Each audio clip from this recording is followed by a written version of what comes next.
टंडोवाला यार में public prosecutor district in charge Abdul Hafeez Gauri की सदारत में अहम एक इजलास महकमा रेवेन्यू के अफसरान के वकला बार की लाइब्रेरी हॉल में मुनक्किद हुआ। तीनों ताल्लुकों के मुख्तियार कारों ने शिरकत की। अब्दुल हफीज़ गौरी ने कहा कि अब निज़ाम 21वीं सदी में दाखिल हो चुका है। मज़कूरा नक्शा-जात नई टेक्नोलॉजी के तहत तैयार किए जाएंगे।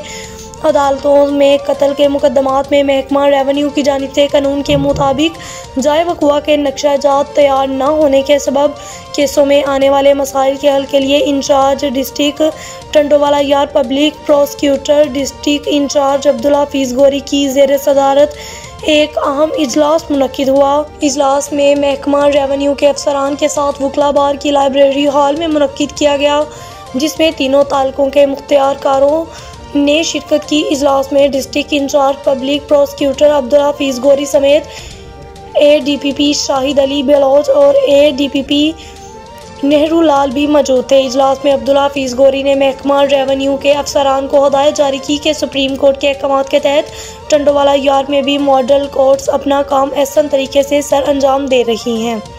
लीगली तौर पर जो इफेक्ट डायरेक्टली करते हैं हमारी प्रोसिक्यूशन सारी इंटायर केस को, तो उसके लिए पहले तो हमारी मीटिंग्स होती रहती हैं, लेकिन ये जो आज हमने मीटिंग रखी थी वो स्पेशली इसलिए की थी कि इसमें ज़्यादातर ये हो रहा है कि काफ़ी सालों से जो प्रेयर 20 साल है 30 साल है, ये सेम प्रोसेस एक चल रहा है।